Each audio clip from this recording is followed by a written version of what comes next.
시골지의 모험을 발표하게 된 김혜원우와 이소민입니다. 먼저 들어가기 전 개요에 대해 설명드리겠습니다. 저희는 어드벤처 게임을 구성하고 이를 로블록스 스튜디오를 사용하여 제작, 출시하였습니다.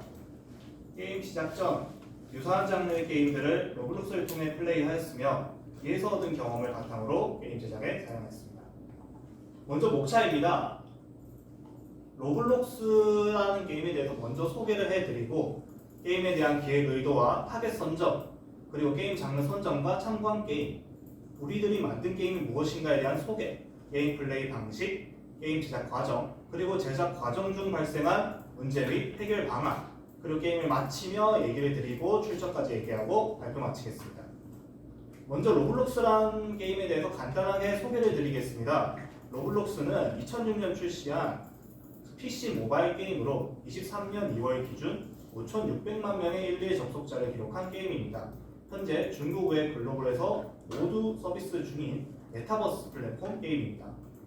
저희들 게임에 대한 기획 의도를 먼저 말씀드리겠습니다. 첫 번째로 누구나 알 수 있는 스토리를 기반으로 한 직선형 게임을 설계했습니다. 스토리가 복잡한 게임은 유저가 스토리를 읽고 이해하는 것에 집중력을 소모하기 때문에 게임에 집중하기 힘들고, 처음 본 스토리는 유저가 처음부터 읽고 이해해야 하기 때문에 유저에게 피곤함을 주거나 번거롭게 할 수 있습니다. 고로 쉽게 이해하고 깊게 생각할 필요 없는 스토리를 가진 게임을 구상했습니다. 두 번째로는 긴박하지 않고 느긋한 게임입니다.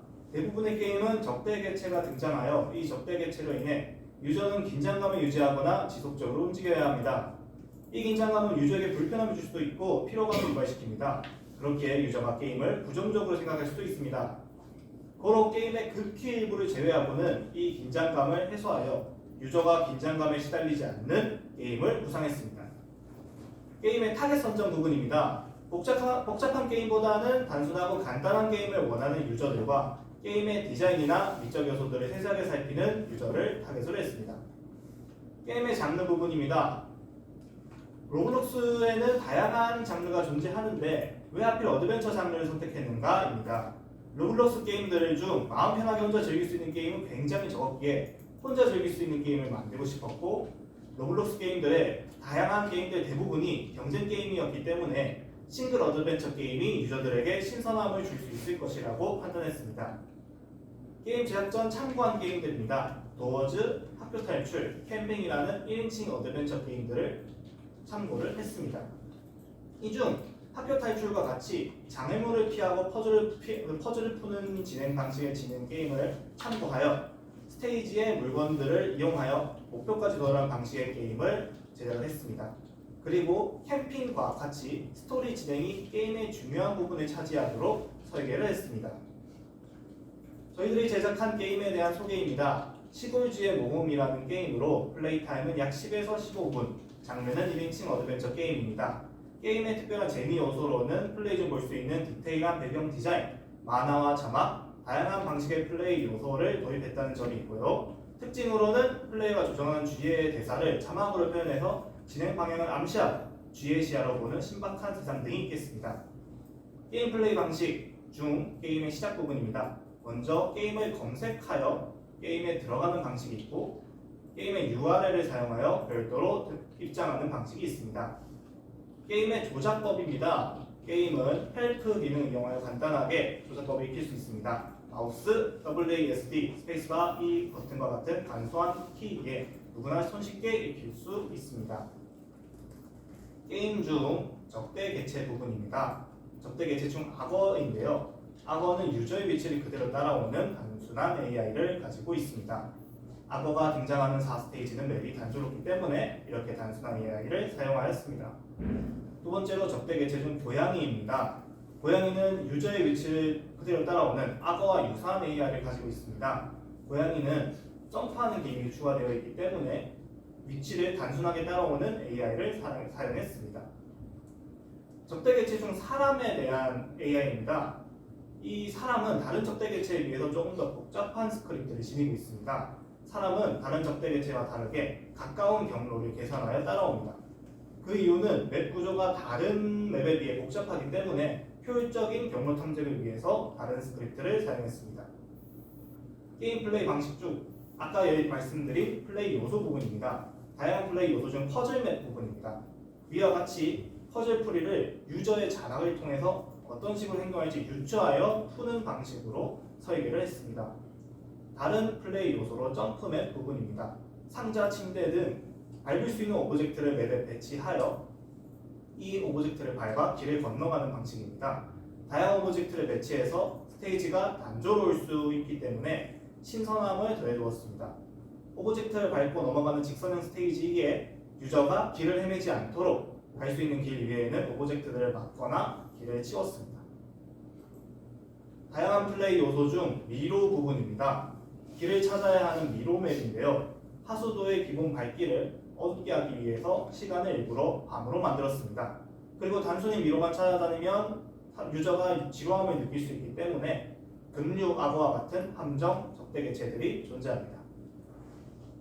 게임 플레이 방식 중 게임의 목표입니다. 당연히 게임의 목표는 엔딩까지 향하는 것인데요. 각 스테이지별로 상이한 방해 요인을 물리치고 스테이지 고린 지점까지 도달하는 것이 스테이지상의 목표이며 게임의 목표는 그 스테이지의 목표들을 달성하여 게임의 엔딩에 도달하는 것입니다. 다음으로는 게임의 제작 과정에 대해 말씀드리겠습니다. 제작 과정 중 처음으로 말씀드릴 건 간트 차트와 투두리스트입니다. 저희는 노션을 만들어 간트 차트의 기본적인 스케줄을 관리했습니다. 회의 내용과 업무를 토대로 노션의 간트 차트를 작성했고 이 간트 차트가 마일스톤 역할을 하여 최대한 그 기간의 목표를 달성할 수 있도록 업무 속도를 조정했습니다. 그 뒤 투두리스트입니다. 투두리스트의 문서 일부 사진입니다. 간트 차트를 기반으로 투두리스트를 작성을 했습니다. 우리의 계획대로 게임을 제작하며 기능이 제대로 들어갔는지 점검하기 위해서 작성을 했습니다. 다음은 스케줄표와 테스트 케이스입니다. 스케줄표의 일부를 사진으로 첨부했습니다. 저희들이 분담한 업무를 날짜에 맞춰 진행이 됐는지 어떻게 진행이 됐는지 표시한 스케줄표입니다. 한 업무의 시간이 얼마나 들었는지 분업이 얼마나 효율적으로 진행됐는지 확인할 수 있습니다. 테스트 케이스 문서입니다. 게임 내 버그가 발생하는지 확인하기 위해서 별도로 작성되었습니다.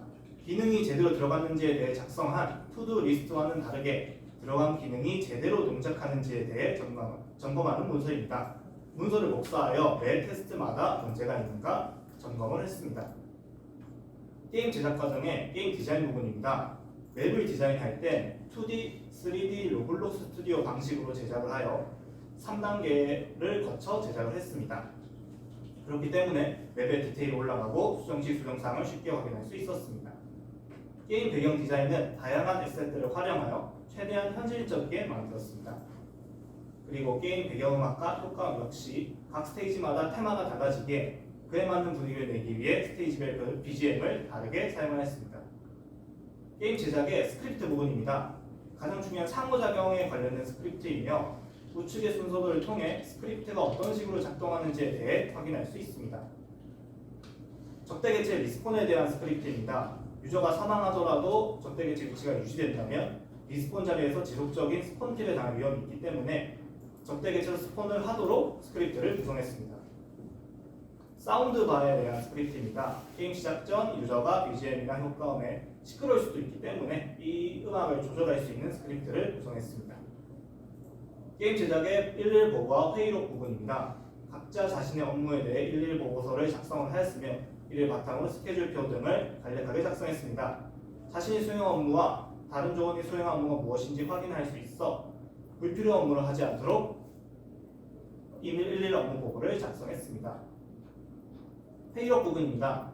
일일 보고와 간이 회의를 통해 결정한 내용을 언제든지 확인할 수 있도록 작성을 했으며 노션의 회의록 업로드하여 언제든지 제작 방안과 작업 사항을 간단히 확인할 수 있도록 적어놨습니다. 게임 제작 중 FGT 부분입니다. 1차 FGT를 통해 평가서를 받아 테스터들 피드백을 받았으며 이 피드백을 수용하여 게임에 설계했습니다. 2차 피드백 역시 받되 짧은 기간에 수정할 수 있는 사항들만 수정하였습니다. 게임 제작 중 발생한 문제들입니다. 라이터가 복사되는 문제가 있었는데 이를 스크립트를 수정하여 이 문제를 다양한 방식으로 해결하기 전에 순서도를 통해 해결하는 부분을 작성해 두었습니다. 이 부분 역시 제작 과정 중 발생한 문제이며 이 부분 역시 스크립트를 수정하였습니다. GUI가 사망 시 다시 보여지는 버그가 있었는데 이 부분 역시 스크립트를 아래와 같이 수정하였습니다. 마치며 게임 사후 관리 부분입니다. 이 게임은 언제든지 이제 다양한 이야기가 존재하는 이소부화를 바탕으로 하였기 때문에 언제든 추가 이야기를 업데이트할 수 있으며 난이도를 나눠서 어려운 난이도를 추가하거나 자막을 추가함으로써 더 풍부한 이야기를 전달할 수 있습니다. 위와 같은 사항들이 추가 개선된다면 현재보다 더 몰입도 있고 재밌는 게임이 될 것이라고 생각합니다.